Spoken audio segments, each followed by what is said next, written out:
Hello hi नमस्ते। और पहला उत्तराखंड बात जब होती है किसी सेलिब्रेशंस की, और कुछ सेलिब्रेशन बहुत खास होते हैं, खासकर जब हम राष्ट्रीय दृष्टि दिव्यांगजन सशक्तिकरण संस्थान में कार्यरत हों और हेलन केलर के जन्मदिन की जो सेलिब्रेशन हो तो वो बहुत खास हो जाती है। मैं इस वक्त खड़ा हूँ अपना जो एडमिनिस्ट्रेटिव ब्लॉक है उसके बिल्कुल आगे, यानी कि हेलन केलर भवन में। तो अभी आपको लेके जाऊंगा अंदर। पूरे प्रोटोकॉल के साथ में आज मनाया गया। पहले यहाँ पर माल्यार्पण आप देख सकते हैं फूलों का, और उसके बाद में फिर हम बढ़े अंदर हेलन केलर भवन, जो कि यहाँ का मेन एडमिनिस्ट्रेटिव ब्लॉक है NIPVD का। तो उसके अंदर जो ये आज सेलिब्रेशन हुआ वो आपको दिखाता हूँ, और उसके बाद अच्छा लगेगा आपको कि किस तरह से जो महान विभूतियाँ हैं उनका सेलिब्रेशन होता है। तो यहाँ पर अगर देखें तो हेलन केलर की ये प्रतिमा, जिसमें माल्यार्पण हुआ डायरेक्टर महोदय द्वारा और सभी द्वारा, डायरेक्टर महोदय डॉक्टर हिमांशु दास सर द्वारा, और उसके बाद में सेलिब्रेशन फिर यहाँ से आगे बढ़ा। क्योंकि समय भी बहुत ज़्यादा हो रहा है, मैं अब डायरेक्टर साहब को आमंत्रित करता हूँ अध्यक्षीय भाषण के लिए। और कार्यक्रम का समापन तो हमारा कल्याण मंत्र से होता है, पर वो पहले थोड़ा सा भाषण के बाद ही कल्याण। हाँ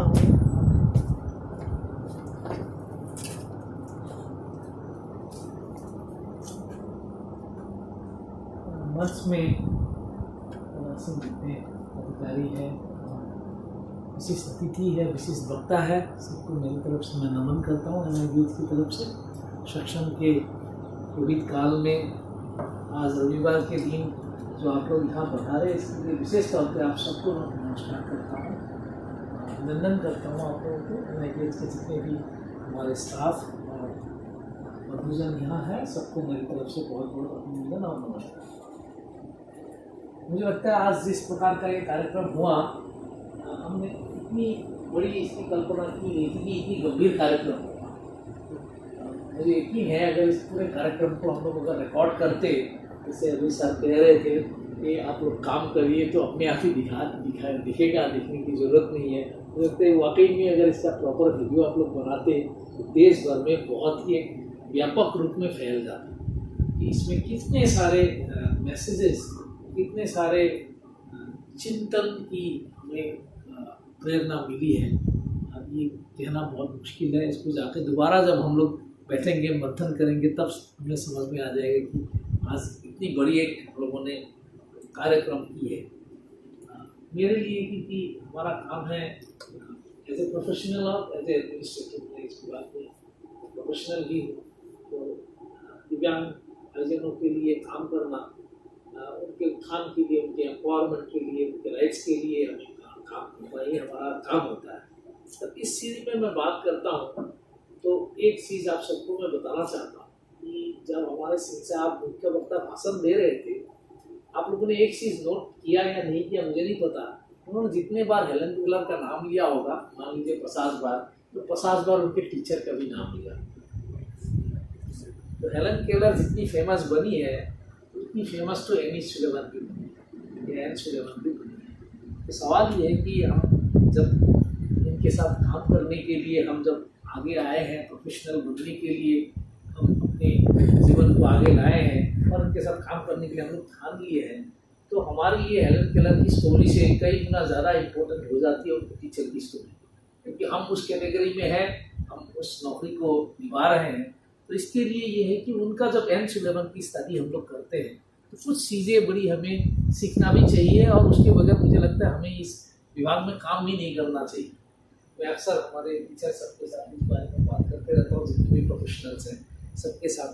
तो पहला है उम्मीद। अगर आप दिव्यांगजनों के लिए आपके दिल में अगर खास कोई उम्मीद नहीं है तो विभाग में काम करना आपके लिए व्यर्थ है। आपको उम्मीद करना चाहिए कि ये दिव्यांग जो व्यक्ति है, या जो मेरे बंधु है या स्टूडेंट है या जो भी है, वो आगे बहुत कुछ कर सकते हैं। इनफैक्ट इस बात को लेकर कुछ दिन पहले भी मेरी बड़ी लड़ाई और चर्चा भी हो रही है कि हमें बहुत ज़्यादा उम्मीदें रखना चाहिए। ये हम NIPVD से सीखते हैं जो हेलन केलर के साथ किया। दूसरा आती है दृढ़ संकल्प। कोई भी दिव्यांग के साथ जब हम काम करते हैं, हमारे अंदर एक दृढ़ संकल्प बनाना पड़ता है। अंग्रेजी में उसको ग्रिट कहते हैं, जो मोटिवेशन या प्रेरणा से कई गुना ऊंचा होते हैं।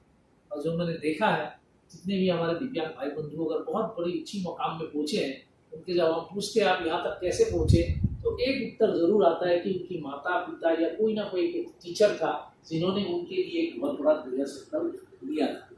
तो हम विभाग में काम करते हैं, 40 साल 20 साल 35 साल काम करते हैं, तो हमारे अंदर भी कुछ ना कुछ 1 2 4 10 जितने भी जिंदगी के साथ हम लोग अपने आप को छू सके, इसलिए वो एक दृढ़ संकल्प बनाना पड़ता है बच्चों के साथ। तीसरा आता है फीलिंग ऑफ रिस्पॉन्सिबिलिटी। एक 14 साल की लड़की जो खुद पर्शियली साइटेड है, वो अगर इतनी बड़ी जिम्मेवारी निभा सकती है, इतनी बड़ी घराने की, इतनी पावरफुल एक फैमिली की, एक बिल्कुल ही सिंह साहब ने तो अच्छा शब्दों के साथ बताया है, उसका अगर हिंदी में रूपांतर करे, बिल्कुल एक अभद्र पागल मेंटली रिटार्डेड लड़की थी वो 7 साल की उम्र। सिर्फ पागल ही नहीं थी, मेंटली चैलेंज ही नहीं थी, साथ में वो बहुत बड़ी एक अभद्र लड़की। तो उसके लिए एक 14 साल की लड़की होती ही क्या है, 14 साल की एक अनाथ लड़की, मतलब जो खुद से ही अभी संभाल नहीं पा रही है, वो अगर इतनी बड़ी जिम्मेवारी निभा सकते थे, उनके मुकाबले में तो हम लोग तो मेरे ख्याल से बहुत बड़ी जिम्मेवारी निभा सकते हैं। तो सेंस ऑफ रिस्पॉन्सिबिलिटी जो है हमें इनकी टीचिंग से हमें मिलता है। नेक्स्ट आता है जो हमें सीखना होगा, वो है innovation. Every person with disability, उनके अंदर जो भी शक्ति है उसको बाहर लाने के लिए हमें क्रिएटिव होना पड़ेगा, इनोवेटिव होना पड़ेगा। सवाल ये आता है कि 14 साल की एक लड़की को कहाँ से ये ट्रेनिंग मिली कि वो हेलन केलर को सिखाए पढ़ाए आगे कुछ करे। हम तो आज टीचर एजुकेशन की बात करते हैं, 2 साल की डिप्लोमा, 2 साल की बीएड, 2 साल की एमएड, पीएचडी, ये दुनिया भर के चीज़ें बात करते हैं। एंट्री में ही उम्र 20 साल, और जब तक वो टीचर परिपक्व बन के निकलते हैं, फिर 30 साल का निकलते हैं। क्या उनके अंदर क्या ये क्रिएटिविटी इनोवेशन आता है? हर एक दिव्यांग को, कोई भी जब दिव्यांग व्यक्ति के साथ हम काम करते हैं तो उसका एक अपना अंदरूनी पर्सनैलिटी होती है, और अंदरूनी पर्सनैलिटी को किस प्रकार से हमारे टीचर उसको निकालेगा क्रिएटिव तरीके से, वो हमें आज के दिन एन सुलेमान की जीवनी को देखते हुए हमें उस चीज़ को सीखना होगा कि ये कैसी मैजिक थी कि एक 14 साल की लड़की ने ऐसा क्या फॉर्मूला निकाल लिया और ज़िंदगी भर उनके साथ रह गए। तो नेक्स्ट जो आता है वो आता है द रिलेशनशिप, टीचर स्टूडेंट का रिलेशनशिप। आज की डेट में आप इंडिया में अगर स्पेशली कहें, पता नहीं क्यों ऐसा हो गया, बड़े बड़े पब्लिक स्कूलों में तो थोड़ा बात अलग है, बाकी जगह का टीचर स्टूडेंट का इंटीमेट रिलेशनशिप, जो पर्सनल इंटीमेट रिलेशनशिप होना चाहिए, वो नहीं है। अब एक सोचिए, एक स्टूडेंट कह रही है मैं ज़िंदगी इस टीचर के साथ ही रहूँगा, एक टीचर कह रही है मैं पूरी ज़िंदगी इस बच्चे के साथ बिताऊँगा। तो हमारा तो इधर ये हालत है हमारे देश में कि टीचर के साथ बात करने के लिए भी बच्चा डरता है। तो ऐसे हाल में शिक्षा को दोबारा समझना आवश्यक है। तो एन सुलेमान की और हेलन केलर की जीवनी से ये कुछ ऐसे मुद्दे हैं जो रिहैब प्रोफेशनल या हमारे साथ जितने लोग कार्यरत हैं, स्पेशली जो प्रोफेशनल है, उनको इस चीज़ को सीखना पड़ेगा। और कहीं ना कहीं जैसे नेगी साहब ने कहा है, पॉलिसी में ही ये सब चीज़ों को लाना पड़ेगा। ऐसे चीज़ों के बगैर हमारे क्षेत्र में लोग काम ना करें या कम करें तो बेटर है, क्योंकि वो ज़्यादा हानिकारक होते हैं, उससे कोई लाभ होता नहीं है। दूसरा आता है हेलन केलर से सीखने के लिए तो हजारों चीज़ें हैं। तो आमतौर पर जब हम आम जिंदगी की बात करते हैं, ठीक है मल्टीपल डिसेबल थी, बहुत बड़ी अचीवर बनी, ऐसे अनगिनत उदाहरण होंगे पृथ्वी में, लेकिन आम जनता के लिए इसके 2 बड़े पहलू है। दोनों बड़े पहलू हमें सीखना ही नहीं, हमें समझना भी है, और हमें उन दोनों पहलू के ऊपर चलना भी है। पहला पहलू आता है अमीरी गरीबी का रेखा को मिटाना। जहाँ भी जाएंगे आप ऐसा कपड़ा, मैं ऐसा कपड़ा, तुम्हारा ये गाड़ी, मेरा वो गाड़ी, मतलब सिलसिला खत्म ही नहीं हो रहा है, जिसको हम लोग मेटेरियलिज्म की बात करते हैं। अब एक औरत जिसके पास चाहे तो अरबों खरबों पता नहीं कितने पैसे की वो मालिक थी, तो जिंदगी बिल्कुल ही एक मिडिल क्लास औरत जैसा बिताई। तो वो एक पहलू है जो हमें सीखना पड़ेगा। जब तक इस पहलू को नहीं सीखेंगे, हमारे देश में पता नहीं और कितने कास्ट बनते जाए। पहले के जो थे उसके साथ लड़ते लड़ते तो दशक शतक निकल गए। अभी जो सिलसिला चल रहा है इकोनॉमिक कास्टिंग सिस्टम, उसमें तो पता नहीं कितने 500 कास्ट बनेंगे, और इस बैरियर को मिटाना बिल्कुल नामुमकिन हो जाएगा। दूसरा जो हमें सीखने के लिए मिलता है वो ये है कि दिव्यांग बंधुओं के लिए जो मैं मैसेज देना चाहता हूँ, या जो यहाँ कार्यरत है उनके लिए, कि अपने परे कि मेरा भला जो है हुआ, मेरा बुरा जो हो हुआ, समाज के बाकियों के लिए, हक के लिए, बाकियों के लिए मदद के लिए आगे आना जिंदगी। वो एक बहुत बड़ी मैसेज थी। उसकी अपनी जिंदगी इतनी खतरनाक थी, इतनी नरक थी, बोलना नहीं आता, सुनना नहीं आता, देखना नहीं आता, हर सेकंड हर पल मुसीबतों से घिरा हुआ था। उसके बाद भी कोई एक इंसान दूसरों के बारे में कैसे जिंदगी भर सोच सकता है? पूरे विश्व भर में जाना और उस पर्टिकुलर देश के जो भी डिसएडवांटेज लोग थे, जो भी परेशानी थे, जो भी उस देश के दुख या दिव्यांगजनों की तकलीफ थे या अन्य किसी दुख थे, उसके ऊपर चर्चा करना, उसके लिए लड़ाई करना, ये बहुत बड़ी सीख हमें मिलती है उनकी जिंदगी से। और आखिरी में जो एज ए टीचर मैं अगर देखता हूँ, हमें दो चीज़ें बहुत बड़ी सीख मिलती है इनकी जिंदगी से और उनका टीचिंग लर्निंग से। सिंह साहब ने भी उसका जिक्र किया, मुझे दोबारा कहना पड़ रहा है इसलिए कि हमारे शिक्षण सिस्टम में दो चीज़ें अभी भी मिसिंग है। स्पेशली मैं जब दिव्यांग शिक्षण की बात करता हूँ, आम स्कूलों में तो थोड़ा बहुत चल भी रहा है, दिव्यांग शिक्षा में दो चीज़ें हमें हेलन केलर की जिंदगी में सीखना आवश्यक है। एक है एक्सपीरियंशियल लर्निंग। आज से 100 साल पहले, 120 साल पहले, 130 साल पहले हेलन केलर जो बनी है, मुझे लगता नहीं कोई भी डेडलाइन हमारे देश में इस एजुकेशन स्तर तक पहुंचा है। अगर सही मायने में एग्जाम लिया जाए, मुझे बहुत संदेह है कि हमारे देश में आज तक कोई भी जन्म का डेडलाइन 10वीं भी पास करेगा। जो आज से 120 साल पहले साबित हो गई कि वो ग्रेजुएशन भी पास कर सकते हैं, हम वो नहीं कर पाए क्योंकि उनका जो एजुकेशन का जो उन्होंने जो स्ट्रीम लिया था, जो तरीका लिया था, वो एक्सपीरियंशियल लर्निंग है। तो वो मैं चाहूँगा कि सब लोग मिलकर उसके ऊपर फोकस करें। उसके बगैर मल्टीपल हैंडीकैप का या ब्लाइंड पॉपुलेशन का भी जो शिक्षा होती है वो कहीं ना कहीं अधूरे होती है। तो एक्सपीरियंशियल लर्निंग के ऊपर बहुत ज़्यादा फोकस करने की आवश्यकता है कि वे छू के, करके, लिपट के, निपट के ही चीज़ों की जो शिक्षा होती है वही बेटर शिक्षा होती है। क्लासरूम के दीवारों के अंदर जो शिक्षा होती है वो कहीं ना कहीं लाइफ में आगे जाके हेलन केलर नहीं बना पाएगा, छोटा मोटा गवर्नमेंट नौकरी दिला पाएगा। लेकिन अगर आप सोचते हैं कि आपकी दिव्यांग बंधुजन जो है देश में ऐसा कोई बड़ा काम कर डाले, तो डेफिनेटली एक्सपीरियंशियल लर्निंग के ऊपर थोड़ा फोकस करने पर पड़ेगा। दूसरा जो चीज़ है जो मैं खुद अभी ट्राई कर रहा हूँ करने की, एक तो एक्सपीरियंशियल लर्निंग के ऊपर थोड़ा सा फोकस करने की ट्राई कर रहा हूँ। दूसरा जो है हेलन केलर की जीवनी में मुझे कोविड काल में ये ख्याल आया कि अकेलापन दिव्यांग बंधुजनों के लिए अकेलापन एक बहुत बड़ा समझ लीजिए अभिशाप हो जाता है। तो कोविड के टाइम में भी इस चीज़ को रियलाइज किया। समाज दिन ब दिन विस्तृत होते जा रही है, जॉइंट फैमिली नहीं रहा, फिर न्यूक्लियर फैमिली आया, उसमें भी नौकरी के लिए कोई उधर जाना पड़ रहा है, उसमें भी किसी को कोविड का क्वारंटाइन कर दिया गया, तो 17-18 दिन के लिए अकेले रहना पड़ा। मैं यहाँ कैंपस में हमारा करीब 150 से अधिक लोगों का हो गया था, कभी दिव्यांग बंधुओं का भी काफ़ी हुआ था कोविड।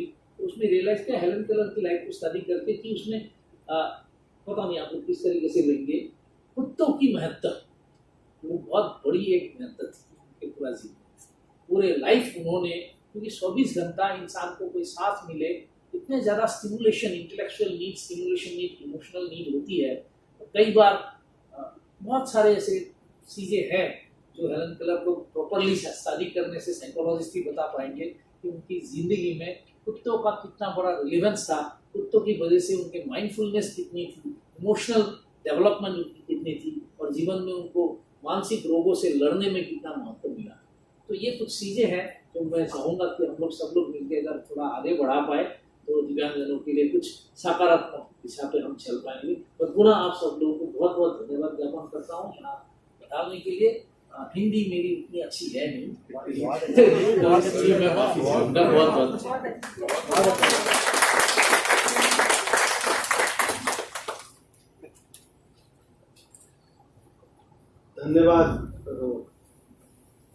धन्यवाद डायरेक्टर साहब, आपने अपने विचारों से हमें अवगत कराया। हमारे वैसे समापन तो अध्यक्षीय समापन होने का था, लेकिन हमारी जो ये सक्षम संस्था है इसमें जो हमारा समापन होता है वो कल्याण मंत्र से होता है। तो मैं कल्याण मंत्र बोलूँगा और उसके आप भी इसको दोहराएंगे और सावधान हो जाएंगे सर। के बावजूद इतनी बहुप्रतिभा उनके अंदर थी, ये सब कैसे आया होगा? जो मुझे लगता है और जो बहुत इम्पोर्टेंट है, उनकी जो सोच है उन्होंने अपनी सोच को लिमिटाइज नहीं किया, लिमिटेड दायरे तक नहीं रखा। वो जो कर सकती थी उन्होंने वो किया, उन्होंने उस चीज को रिफ्यूज नहीं किया। मुझे लगता है कि हमें इस ओर बहुत ध्यान देना जरूरी है आगे किसी भी चीज़ में, चाहे पॉलिसी फॉर्मेशन हो, चाहे कुछ भी चीज़ हो, हर एक्टिविटीज़ में हमें अपनी सोच को, जो हमारी सोच चली आ रही है, हमें उसमें और इनोवेट करना जरूरी है, जिससे कि हम भी और भी प्रतिभा डेवलप कर सकें और बहुत प्रतिभा जितना हो सके बन सके। ये उनकी जो कार्य है, उनका जो व्यक्तित्व है, केवल पर्सन विद डिसेबिलिटी के लिए नहीं, अगर देखा जाए तो चाहे वो एडमिनिस्ट्रेशन हो या कोई भी सेक्शन हो, सभी के लिए एक सीख देकर जा रही है। एक अंग्रेजी में कहावत है, disability is nothing, it is a limitations of abilities. तो डिसेबिलिटी कुछ नहीं है अगर देखा जाए, वो ठीक है, लीगली हम बोलते हैं डिसेबिलिटी ये है वो है, हमने डिफाइन कर दिया 21 प्रकार की डिसेबिलिटी भी बना दी है, लेकिन लिमिटेशंस ऑफ एबिलिटीज हैं। अगर इसको रिहेबिलिटेशन के दृष्टिकोण से देखें तो लिमिटेशंस ऑफ एबिलिटीज हैं। अगर हम उस लिमिटेशंस को हटा देते हैं, जैसा कि माननीय हेलेन केलर जी ने हटाया धीरे धीरे अपनी क्षमताओं से, तो उसमें भी उनको मेहनत लगी होगी। तो अगर हम उस लिमिटेशंस को हटा देते हैं, फंक्शनल लिमिटेशंस को हटा देते हैं, तो वैसे ही कार्य कर सकते हैं जैसा कि नॉर्मली हम पर्सन विदाउट डिसेबिलिटी के साथ देखते हैं। तो लिमिटेशंस है और वो सोच है, वो लिमिटेशन तभी हट सकता है जब हमारे माइंड में सोच बदलेगी और सोच हमारी जो थॉट है, प्लानिंग है, वो वाइड होगा। ये मुझे उनकी जो व्यक्तित्व है उनको देखकर ऐसा लगा कि सोच पर बहुत जरूरी है कि हम सोचें। अब देखिए सोच क्या है, सोच हमारी एक तरह से अगर पर्सनल व्यू में देखें तो सोच हमारी अपनी पर्सनल पॉलिसी है, और जब हम सोच के अनुसार कार्यान्वित करते हैं तो उसका इम्प्लीमेंटेशन है। उसी प्रकार से अगर वाइड सेंस में चलते हैं, देश की बात करते हैं, तो जो पॉलिसी है वही सोच है, और जो उसके बाद उसको एग्जीक्यूशन किया जाता है, इम्प्लीमेंटेशन है वो, जब सोच के अनुसार काम करते हैं। एक बात मैं यहां पर और कहना चाहूंगा कि क्या हम लोग या हमारे समाज डिसेबिलिटी को लेकर अपनी पॉलिसी और डिसेबिलिटी क्या एक साथ चल रही है? क्या डिसेबिलिटी जो पॉलिसी में जो सोच है और डिसेबिलिटी जो हो रही है प्रॉब्लम या उनकी लिमिटेशंस है, क्या वो एक साथ चल रही है? तो थोड़ा सोचने के बाद मुझे लगा कि ऐसा नहीं है। अब देखिए, पहली महिला है जो ग्रेजुएट, शायद जहां तक मुझे ध्यान है 1904 में हुई थी, अगर मैं सही हूं तो वहां से लेकर आज तक हमने मल्टीपल डिसेबिलिटीज को, यानी कि ये दिखा दिया, हमने साबित कर दिया कि मल्टीपल डिसेबिलिटीज भी मेन स्ट्रीमिंग का पार्ट हो सकती है। बस उस लिमिटेशंस को दूर करना होगा, उसमें काम करना होगा, रिहेबिलिटेशन करना होगा। लेकिन उसके बावजूद हम लोगों ने 1995 में, इंडिया की बात करूंगा ज्यादातर, 1995 के एक्ट में भी हमने मल्टीपल डिसेबिलिटी को, जहां तक मुझे ध्यान है, नहीं दिया था जगह। और उसके बाद 2016 में जाकर हमने मल्टीपल डिसेबिलिटी को दिया। हम कितने पीछे हैं? कहां उन्होंने पहले ही प्रूव कर दिया कि मल्टीपल डिसेबिलिटी होने के बावजूद काम हो सकता है एक लिमिटेड फंक्शन के साथ, उनकी लिमिटेशन दूर करके। लेकिन हमने 2016 में उसको रिकॉग्नाइज किया, उसमें मल्टीपल डिसेबिलिटी अब ऐड हो गया है 21 प्रकार की डिसेबिलिटी में। हाँ, ये जरूर है कि इंडियन ट्रस्ट एक्ट 1999 में मल्टीपल डिसेबिलिटी शामिल किया गया था, लेकिन वो सोशल वेलफेयर टाइप से था और रिहेबिलिटेशन के पर्पज से था। लेकिन राइट बेस्ड जो हमारे सामान्य एक्ट है, जैसा RPWD एक्ट है, वो एक मेन स्ट्रीमिंग एक्ट टाइप से है, उसमें जो है प्रॉपर राइट अब जाकर 2016 में मिला है। तो समाज जो डिसेबिलिटी की क्षमताएं हैं, पर्सन विद डिसेबिलिटी की क्षमताएं, उससे अभी बहुत पीछे सोच रख रही है।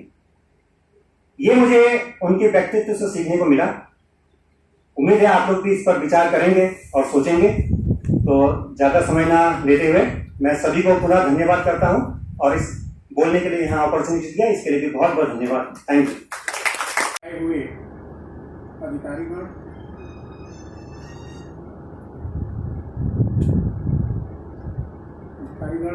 और संस्थान के अधिकारीगण और यहाँ पर बैठे हमारे छोटे बड़े भाइयों, आज बड़े हर्ष की बात है कि हिरण किरण जी का जन्म दिवस मनाने के लिए एकत्रित यहाँ पर हुए हैं। तो मैं दिव्यांग कौन, विकलांग कौन या दिव्यांग कौन, उस पर मैं एक 4-5 पंक्तियां जो प्रस्तुत कर रहा हूं। पंगु तुम नहीं हुए, पंगु तुम नहीं हुए, जो संप्रदाय जात भेदभाव मिटाकर एक साथ कदम नहीं बढ़ाते। पंगु तुम नहीं हुए, जो संप्रदाय जात भेदभाव मिटाकर एक साथ कदम तक नहीं बढ़ाते। बहरे तुम नहीं हुए, बहरे तुम नहीं हुए, जिनके कानों को जो दिन दुखियों की आवाज नहीं सुनते और जिनके कानों तक जूं नहीं रेंगती। बहरे तुम नहीं हुए, जो दिन दुखियों की पुकार नहीं सुनते और जिनके कानों में जूं तक नहीं रेंगती। लूले तुम नहीं हुए, लूले तुम नहीं हुए, जो राष्ट्र निर्माण में हाथ नहीं बटाते।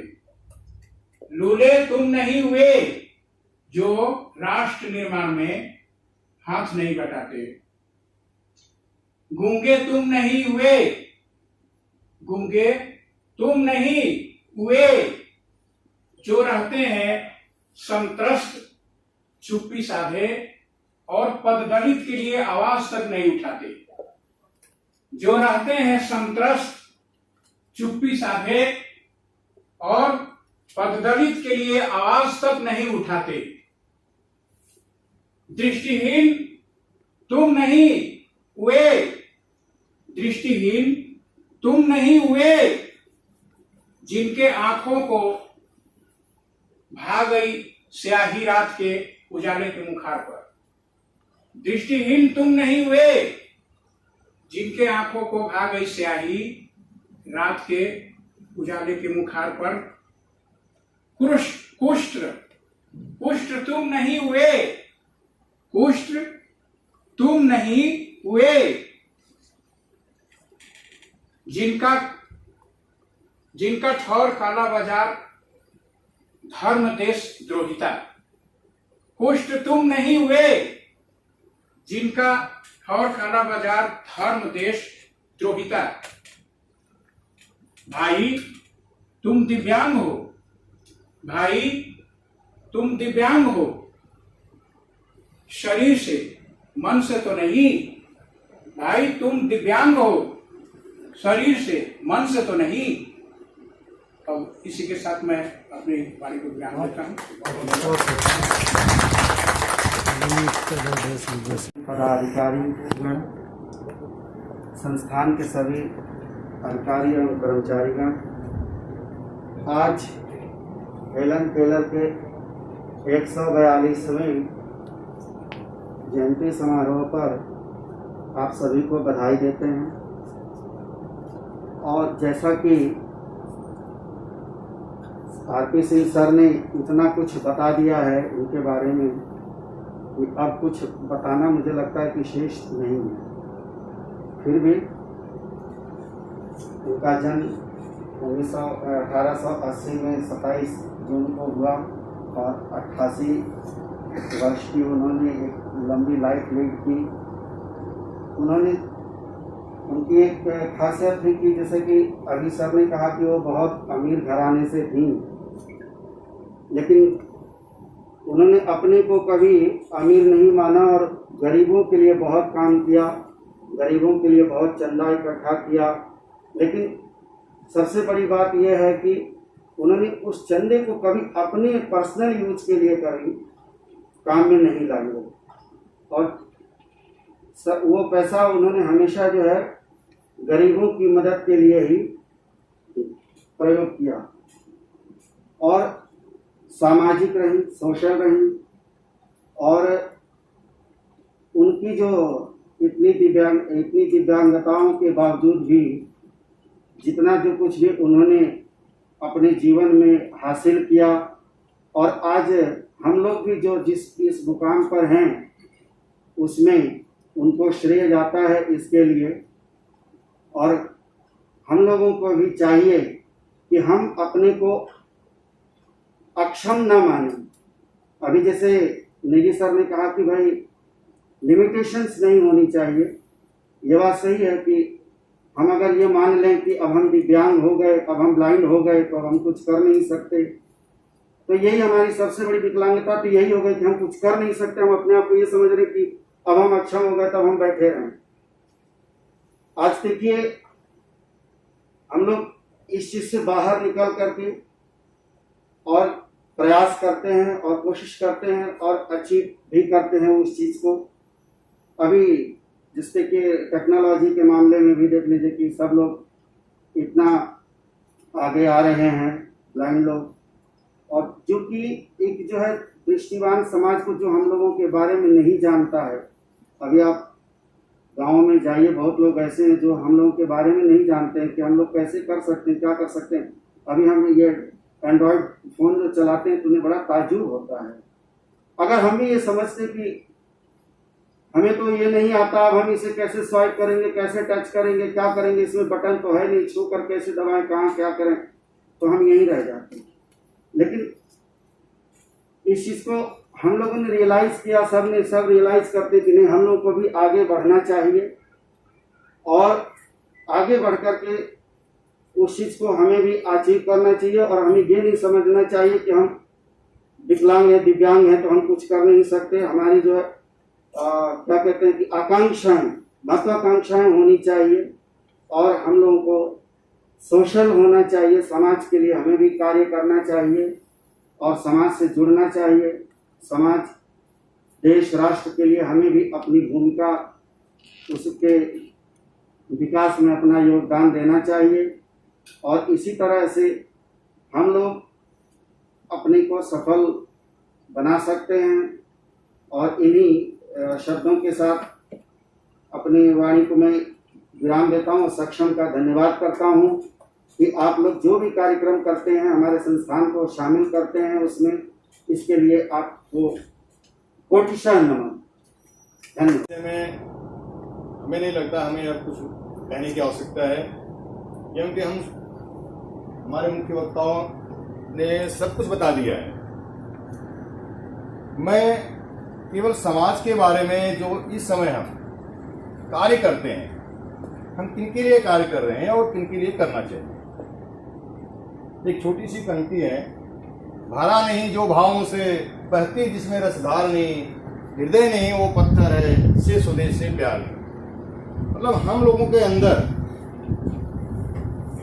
जो हमारे दिव्यांग भाई बहन हैं, क्या उनके लिए हृदय में कुछ है तो हम क्या कर रहे हैं। धनवान तो बहुत सारे लोग हैं, पैसे बहुत सारे लोगों के पास हैं, लेकिन हम भाई बहनों के लिए क्या कार्य कर रहे हैं, जिसके लिए राष्ट्रीय स्वयंसेवक संघ पहले दृष्टिहीनों के लिए कार्य करता था, जिनको उस समय दृष्टिहीन बोलते थे, उनके लिए कार्य करते थे। दृष्टिबाधित के नाम से प्रकोष्ठ बनाया गया था। लेकिन राष्ट्रीय स्वयंसेवक संघ ने नागपुर में जब अधिवेशन हुआ तो उसमें विचार किया उन्होंने कि दिव्यांग केवल दृष्टिहीन नहीं होते, बहुत सारे दिव्यांग होते हैं। कोई हाथ से होता है, कोई पैर से होता है, कोई नाक से होता है, कोई कान से होता है, शरीर के बहुत सारे अंग हैं, वो सारे हमारे भाई बहन दिव्यांग होते हैं। तो उसके ऊपर विचार करके फिर दिव्यांगों के लिए कार्य करना शुरू किया गया। पहले हम उनको विकलांग बोलते थे, हमारे वक्ताओं ने भी कहा था विकलांग भाई बहन। तो संघ ने कहा किसी को विकलांग कहना अच्छी बात नहीं है, थोड़ा सही नहीं लगता किसी को हम विकलांग कह रहे हैं। अभी हम एक आंख से नहीं देख पा रहे हैं, उसको अगर काना कहेंगे तो हमसे लड़ जाएगा।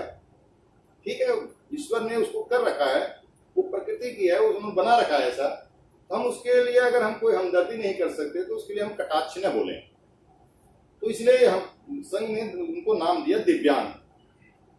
अब माननीय हमारे प्रधानमंत्री जी ने दिव्यांग जन कहना शुरू किया है, जो शब्द दिया गया दिव्यांग जन। हम लोग सक्षम के जो पदाधिकारी हैं तो सक्षम को मोदी भाई आज इस सभागार में मंचासीन हमारे सभी वक्ता और सभागार में उपस्थित देवियों और सज्जनों, आज हम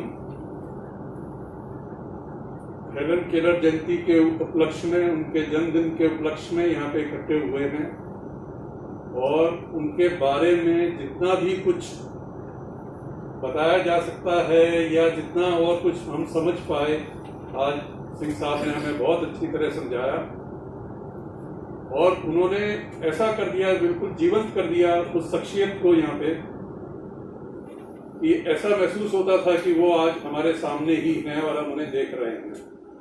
तो इस तरह से उन्होंने समझाया।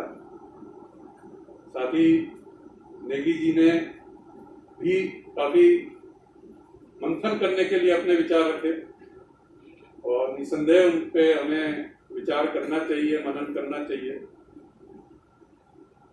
बाकी जो कविता पाठ किया सुंदर या और उनके बारे में बताया, और जिन्होंने साथ ही अभी अनिल मिश्रा जी ने भी बताया, हम दिव्यांगजनों के लिए काम कर रहे हैं, सक्षम काम कर रहा है। और मुझे ये कहते हुए यहाँ पे निदेशक महोदय बैठे हैं NIVH के, जब जब हमें जरूरत पड़ी इनसे, उन्होंने पूरा हमें समर्थन किया, पूरा साथ दिया और हमने कई कैंप लगाए इनके आपके सहयोग से देहरादून जनपद में। तो जितना भी पहले भी जैसे अभी बताया ही है कि हमने अधिवेशन भी करे, यहाँ पे सब कुछ हुआ, पूरा NIVH का सहयोग मिलता रहा है सक्षम को और आप ही के सहयोग से हम कार्य भी कर रहे हैं। उसमें हर दिव्यांग तक पहुंचने में या हर दिव्यांग को हमारे सक्षम तक पहुंचने में समस्याएं आती हैं या नहीं, या जो उनकी एक्चुअल समस्याएं हैं उनका निराकरण करना बहुत जरूरी है। पूरा प्रयासरत रहता है सक्षम कि जो भी उनकी समस्याएं हैं उनको दूर किया जाए और वो खुद अपने आप में सक्षम हैं। इसमें कोई अभी भी जिन्होंने भी सुना वो समझ सकते हैं कि जो उनमें क्षमता है वो हम लोगों में क्षमता नहीं है।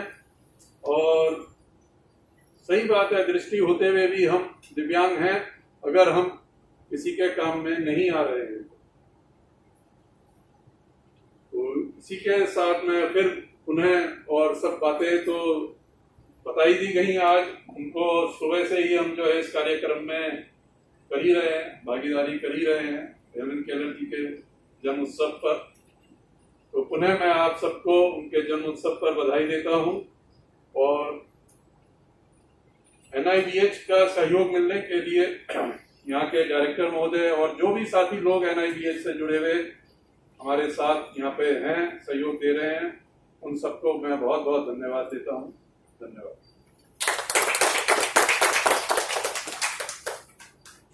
धन्यवाद आदरणीय प्रांत उपाध्यक्ष अतुल गुप्ता जी, आपके विचार हमें सुनने को मिले और आपका मार्गदर्शन भी हमें हमेशा मिलता रहता है। अब मैं प्रांत के उपाध्यक्ष जो है, प्रांत के उपाध्यक्ष शीशपाल चौहान जी से अनुरोध करूंगा कि वो 2 शब्द बोलें। शीशपाल चौहान, आप बहुत अच्छा संचालन कर रहे हैं और हम उन सब का आत्मबल को बढ़ाना चाहिए जो अच्छा कार्य कर रहे हैं, बल्कि घटाना नहीं चाहिए, जिससे कि वो भविष्य में भी अच्छा कार्य करते रहे। ये पहली सीख। मंचासी हमारे गुरु जी RP सिंह जी, NIVH के डायरेक्टर महोदय जी, हमारे सत्संग के उपाध्यक्ष गुप्ता जी और हमारे भाई प्रासी जी जो सन 27 से उनको जानते हैं, जब वो PTC मेंबर थे तब से हम उनके साथ रहे हैं, और हमारे क्षेत्र कार्य प्रभारी मिश्रा जी।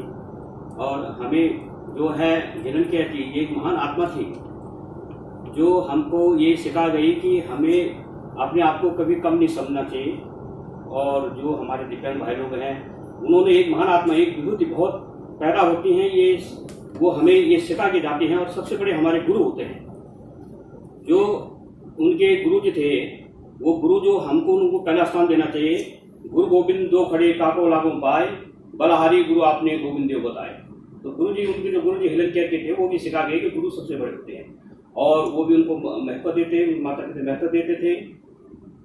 गुरु गोविंद जो भगवान श्री कृष्ण के जो 3 लोक के धनी थे, वो भी गुरु आगे अधीन थे। और हम जो है ये अभी हमारे आपी सिंह जी ने इसमें बहुत कुछ चर्चा उनमें डाली है, हमें उनसे बहुत कुछ उन्होंने हमें सिखाया है, हमें सीखने को मिला है, और मैं इन्हीं शब्दों के साथ अपनी वाणी को विराम देता हूँ। धन्यवाद। आज हम जिस महान विभूति के लिए यहाँ सब इकट्ठे हुए हैं, इकट्ठे होने का मतलब ये नहीं है कि हम सिर्फ यहाँ पर बोलें, सुने और चले जाएं। इकट्ठे होने का एक उद्देश्य होना चाहिए, क्योंकि महान विभूति का ये कहना था, दिव्यांग वो है जिसने जन्म तो लिया, दृष्टि भी है, लेकिन वो उद्देश्यहीन है। अगर आप जिंदगी में उद्देश्य बनाकर नहीं चलेंगे तो आप वाकई ही में दिव्यांग हैं। समाज को आंखें नीची करके नहीं, आंखें ऊपर करके आंख से आंख मिलाकर देखें, ताकि आपको ये पता चले कि विषमताएं सभी की जिंदगी में है। लोग कहते हैं कि मैं बड़े समस्या में फंस गया हूं। समस्या कोई नहीं होती है, हर काम होता है। समस्या तब बन जाती है जब उस काम को मैं कर ना पाऊं। हर काम अपना समाधान लेकर आता है, ये आपकी दृष्टि पर निर्भर करता है कि आप उसको कैसे करते हैं। तो आज जब हम यहाँ सब इकट्ठे हुए हैं, मैं उनकी कुछ कोट आपको बताती हूँ जो उन्होंने अपनी जिंदगी में कही। उन्होंने कहा, कभी भी अपने सर को मत झुकाओ, ऊंचा रखो, दुनिया को आंख मिलाकर देखो। यदि हम अपने कार्य को पर्याप्त समय देते हैं तो ऐसा कोई कार्य नहीं है जो हम ना कर सके। दुनिया में दयनीय व्यक्ति वही है जो दृष्टि होते हुए भी कोई लक्ष्य नहीं बनाता। चरित्र का विकास आसानी से नहीं किया जा सकता। केवल परिश्रम और पीड़ा, अनुभव, आत्मा की मजबूती से महत्वाकांक्षाओं को प्रेरित करके ही सफलता को हासिल किया जा सकता है। वो महान विभूति जो इतनी सारी डिसेबिलिटी के साथ जिंदगी को जी रही थी, लेकिन ऐसा कोई काम नहीं था जो वो ना कर पा रही। विकलांग कोई नहीं है, विकलांग सिर्फ वही है जो निरुद्देश्य है। मेरा ऐसा मानना है। आज हम यहाँ सब इकट्ठे हुए हैं। मेरा सभी से अनुरोध है, जिस समाज में आप रहते हैं, जिन व्यक्तियों के आसपास आप रहते हैं, उनके सुख दुख को महसूस करें, उनके सुख दुख को जानें, और जितना हो सके, जैसे हो सके, उनके साथ एक सबल बन के खड़े रहें। धन्यवाद। बहुत सन्तु सुखिनः सर्वे सन्तु निरामया सर्वे भद्राणि पश्यन्तु मा दुर्भाग्य भवेत्। ओम शांति शांति शांति। तो समापन होता है। अब औपचारिक में से यहाँ पर है, तो इस तरह से मनाया गया NIPBD में हेलन केलर दिवस। जलपान का प्रबंध करेगा सर।